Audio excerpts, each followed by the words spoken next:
Hello Internet, and welcome to my super late, but not as late as last time, review for Mob Psycho 100 Season 2, Episodes 8 through 10.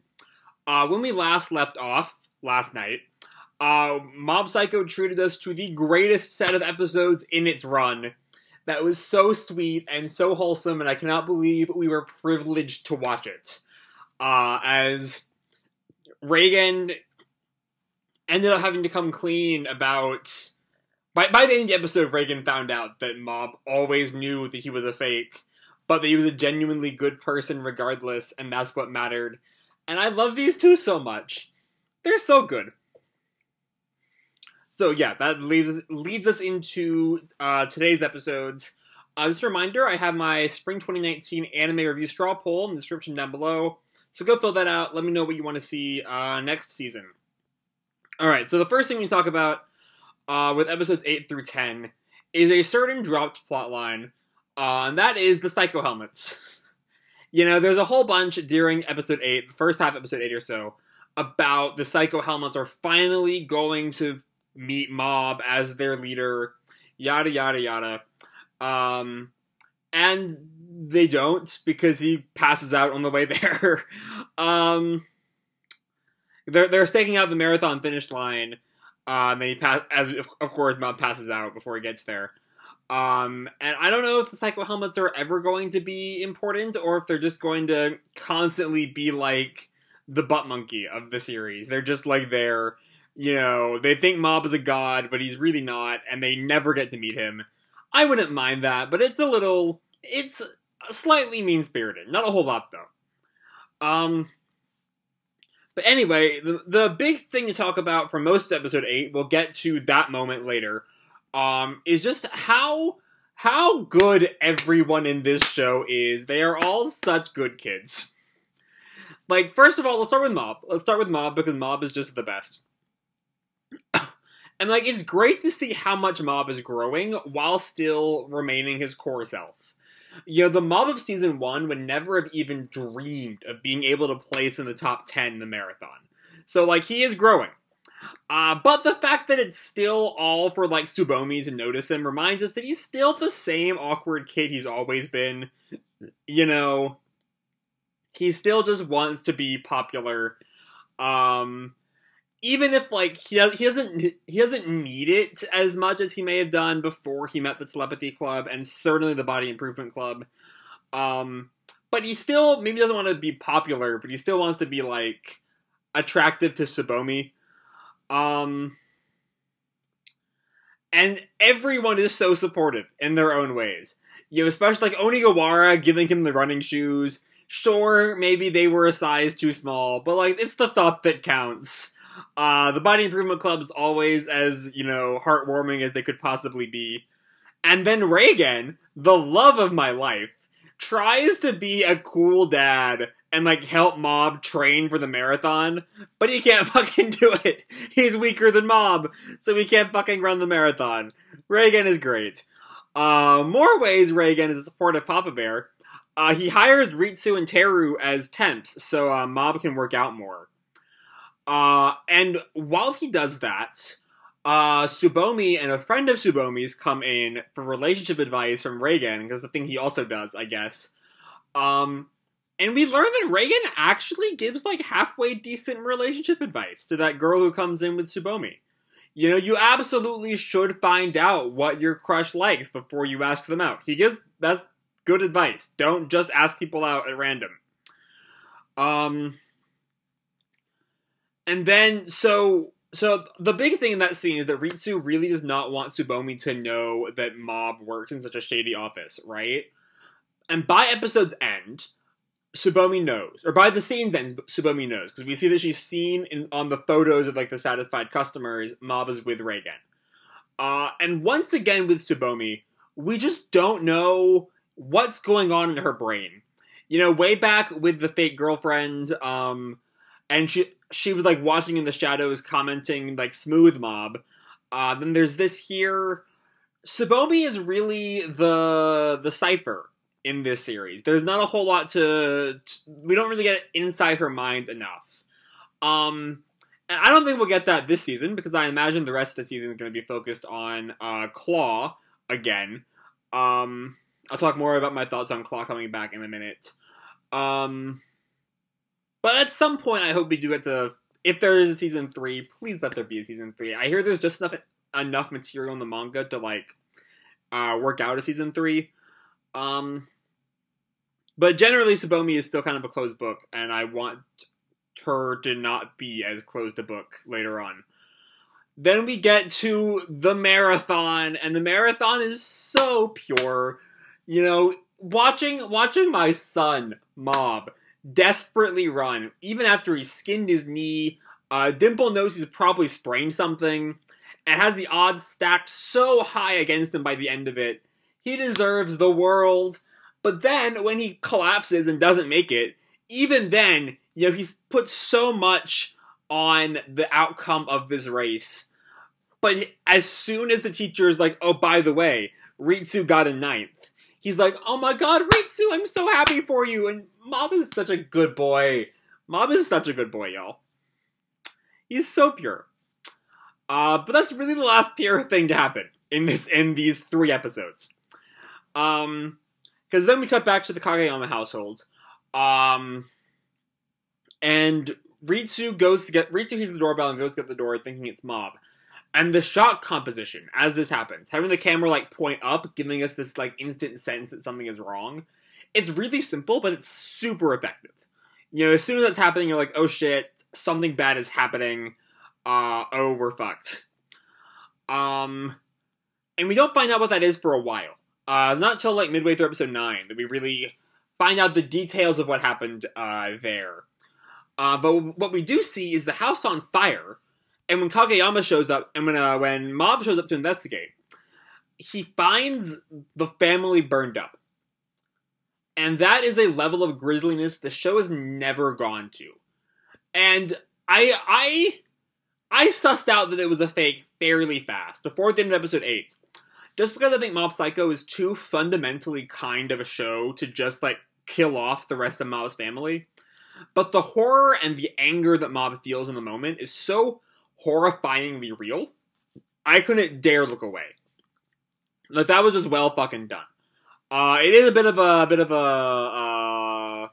exploitative, I guess, for people who did not watch it all at once like I did, to, like, have that cliffhanger. And yeah, the near instant resolution episode 8's cliffhanger does make me kind of glad I waited so long to watch these episodes. But again, it's just too kind a show to really kill off Mob's family. What I do love, and we'll see kind of throughout the rest of these these last 2 episodes, is how much Dimple has changed. You know, Dimple of immediately post-LOL Cult, would have, like, absolutely egged Mob on. You know, trying to get him to fully explode and just wipe out whoever, like, gets in his way, take over the world, yada yada yada. But here, he's like, oh shit, no, they're dummies. They're dummies. They're totally not real. What are you talking about? And he doesn't know that at the time. He's right, but he does not know that. But the fact that that's his first reaction is to make sure that Mob is alright, that Mob does not go crazy, that speaks to Dimple's development a lot. And we'll see Dimple develop a lot, especially in the end of episode 10, which is really his big moment. But, like, he cares about Mob. You know? But anyway, Mob goes to attack some Claw guys, and I love the only thing Mob cares about is proving that, like, the corpses at his house are really dummies, because clearly dummies can only be created with psychic powers, I don't know, and finding his family. You know, like, when he finds out that the Spike Hair's only power is electricity, he just, like, yeets him out of across town. And when he tackles the other guy, the first thing out of his mouth is like, show me you can make dummies. And, like, that's not what happens. But you know. And then, like, as soon as he learns he gets picked up by Koyama and the glasses guy from 7th Division, whose name I cannot remember. And as soon as he learns that they aren't taking him to his family and that they're not safe somewhere as far as they know, he just tries to get the fuck out of there. Until they mention that they're taking him to Reigen. And then they arrive at the base. That's what gets Mob to calm down for a second. And it's only once Reigen is there, only once he's with Reigen, that Mob can, like, take off his mask of anger and grieve. And oh boy, does he grieve. I just love their relationship so much. He trusts Reigen so much. As soon as Reigen is there, he just lets it all out. He's so comfortable with him, so vulnerable with Reigen. And it's only when Reigen gives him a plausible explanation as to why someone might have faked their deaths to, like, protect them, knowing that the Claw guys were coming, that he finally just collapses, where he stays for most of the rest of the episodes. But now we need to talk about Claw. So, one thing I've known for a while, like I knew the last arc, that the last arc was happening, that Claw was coming back. Both because it was really set up at the end of Season 1, and because I had seen a story arc synopsis, I don't know what happened in the arc, but I knew there was another Claw arc. And one thing I was really worried about, and one thing I'm still kind of worried about, is that having Claw be a threat again kind of undercuts the theme of the 7th Division arc, that they were like a bunch of clowns who never grew up. And the show has not forgotten that they're a bunch of clowns who never grew up. They're basically, they're throwing the world's largest temper tantrum. And that's still true here. It's as true as it was back in the 7th Division. But, like, so I should know better than to doubt Mob Psycho by now, because it's really that good. But I just don't know what else the show can say on this theme that is not already laid out in its other episodes. So yeah, there's that. I do like the internet users before Toichiro's even, like, finished his announcement broadcast. This is one of the things that makes me confident that, that One knows what he's doing here. They're, like, already declaring him an edgelord. No one takes him seriously, is what I love. You know, the Celebrity Club goes about their business. The Body Improvement Club still goes about their business while all this is happening. Claw's barely a blip on most people's radars, which is really weird because they're blowing up buildings by episode 10. But anyway. Also, another thing I really like that gives me the same kind of confidence in One is that Sho, Toichiro's son, his whole motivation for fighting his father boils down to, like, stop embarrassing me, you damn edgelord. Because good God is he embarrassing. Toichiro's an embarrassing father. And Sho is absolutely right on that. But on the counter side is that they are genuinely intimidating, especially the Ultimate Five. And I'm still trying to figure out how to gel that with the 7th Division arc. But for now, at least, there's the sense from the Umbrella guy, whose name is Shimazaki, I think. Shimazaki's the teleport guy. Umbrella guy's name, I don't remember. Whatever. But the vibe I get from him is that they were all the kinds of losers Reigen pegged the 7th Division for way back in Season 1. But Toichiro kind of, like, guided and twisted them into his image. And makes them think that, like, they're doing a good thing by all this. I don't know if that makes any sense. But that's kind of my sense, that they're all they were, like, hopeless and alone, and kind of like, there's a lot in Mob Psycho villains of, like, this is what Mob could be, you know, with Teru, with Mogami, with the 7th Division even. And I can kind of see the Ultimate Five as Baby Mob. When Baby Mob finds Reigen, and Reigen, like, guides him on the path to being a good man. And the Ultimate Five found Toichiro, who did not do that. Who molded them to be his pawns in his grand world domination plot. That, like, is, you know, it's Claw.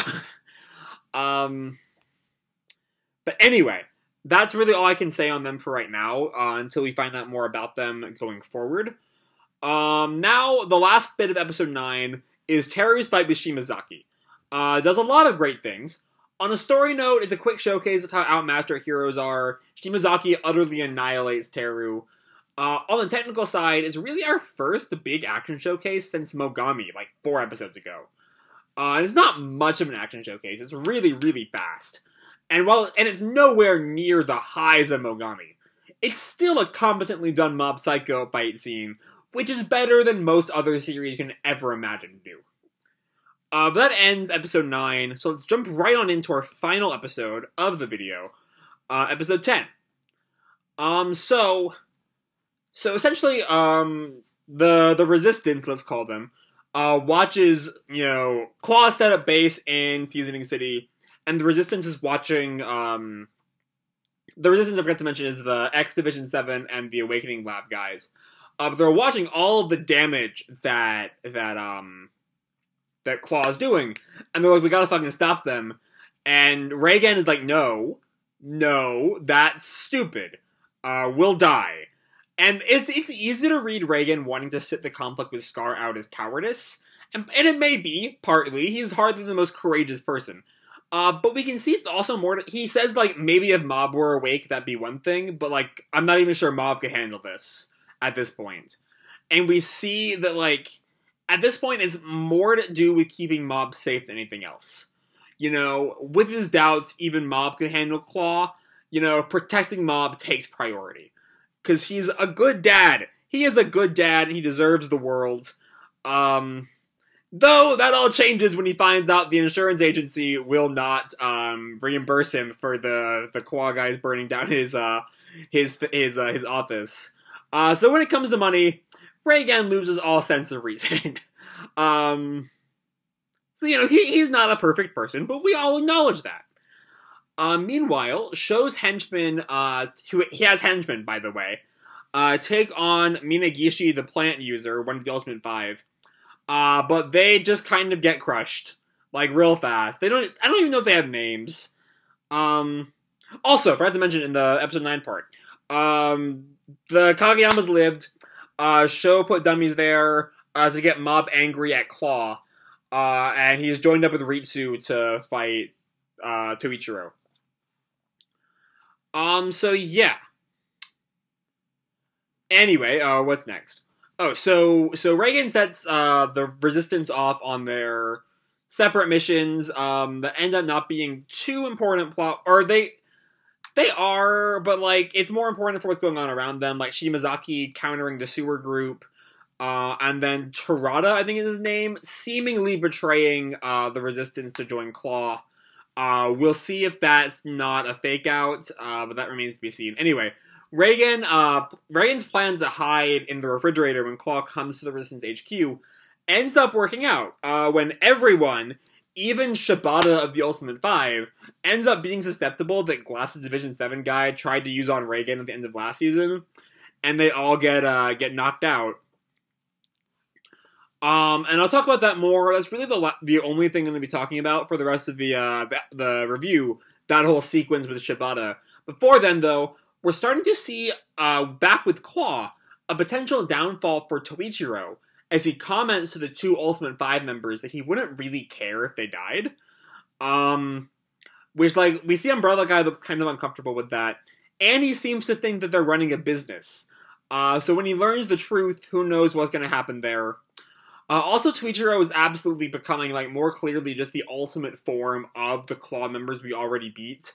As he, like, rambles on how great he is for not caring about other people. He's such an anti-Mob. That was kind of weird, because earlier in the video I picked him as the anti-Reagan. Maybe he's a bit of both, though. We'll see where the arc takes us in the last 3 episodes.